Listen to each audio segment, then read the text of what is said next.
in, pulling back a couple layers. I'm going to go with Isabella as that rider there. Now, so here's the situation. Very dynamic moment here as they're going to be relatively quickly coming up on one lap to go here on this hyper challenging world championship course from the 2015 World Road Championship. So we have a very unique situation as two riders going clear. The advantage of, I think we're going to be able to go back and take a look now. Actually, the men we're getting a look at now. So the this men is are out on the course. men's race, and they're coming through their first intermediate sprint, Dave, because they're following behind the women's race, behind them on course. So they've got two intermediate sprints before they do hit that Libby Hill. So we're just going to watch a replay of that first intermediate sprint just to see how the men's race is positioning. So we've got Davis leading in with Barnes hot on his heels and Griner following up, but a big acceleration from Barnes. He drops a power up, he powers away, heading to get these sprint points, and he takes it on the line. Fast finish from Hodges, and a strong finish also from Kellison, but it was Griner who got third position. So a great start from Riot there in Barnes to take those intermediate sprint points. They'll all get new power-ups, and let's see how we use them again. So we're back to some live racing for the men now, Dave. And we've been talking about how challenging this course is for the women. It's no different from the men. The only slight difference is for breakaways, because it is a much bigger chasing pack. And so if a few riders do duck away like they have in the women, there's certainly the potential for more cohesion in that chasing group to bring them back. Yeah, Kate, there's a lot more room to operate with when you talk about that breakaway going on in the women's race right now. This is the front of the men's race. Nice job there by James Barnes picking up top bonification. Battle Royale that we're looking at here as we start again.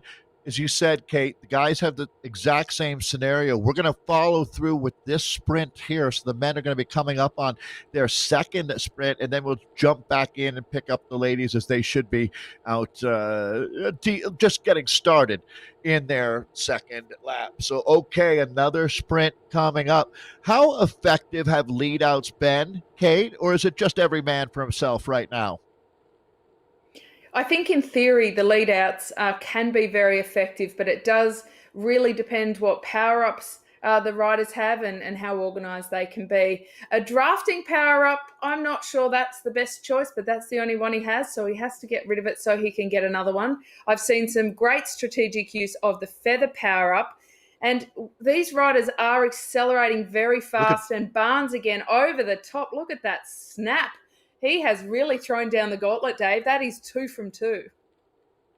Yeah, that'll dim the power grid there in downtown Richmond. You talk about doing just enough. It's like when you're a beast like that.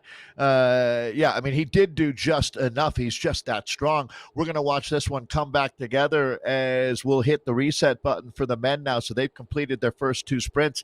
Just a couple more matches there. Ivany and Fraser are in hot pursuit. That's Fraser, not Frazier. We need to define between those two riders. One riding for OMG, they killed Kenny, and of course the other for the tag team. Isn't that a great team name, Dave? OMG, they killed Kenny. I feel like that would motivate me if that was my team.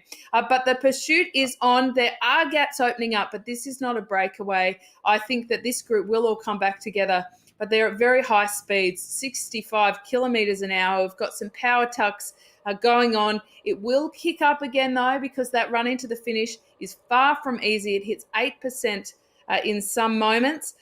But I think that we're coming together here for a bunch sprint. And, well, you know, Barnes isn't there. He took those wins in the early intermediate sprints.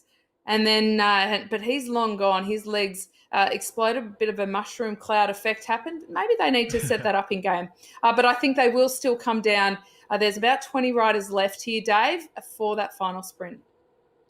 I like where your head is at, Kate, throwing some great ideas at us. This is the Audi A-Rider Lafleur that we're looking at. So this is the most brutal finale. To tell you the truth, I can't imagine anything hurts more than the finish Dave.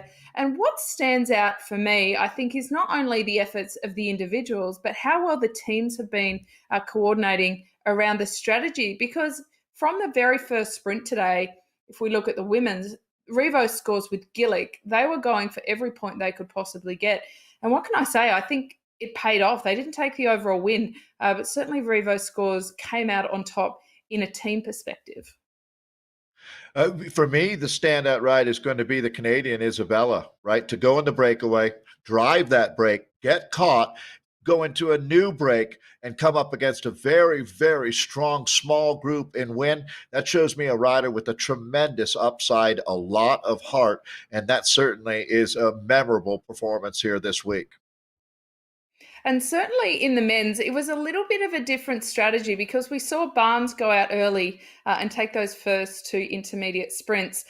We then saw a mushroom cloud as he exited rear door as they went up Livy Hill and 23rd Street. But maybe that was his strategy. Maybe he knew that he wouldn't get over the climb with the bunch and thought, I may as well get some early points. Because at the back end of the race, Fraser Moran, he went over that Libby Hill in a great position in third place.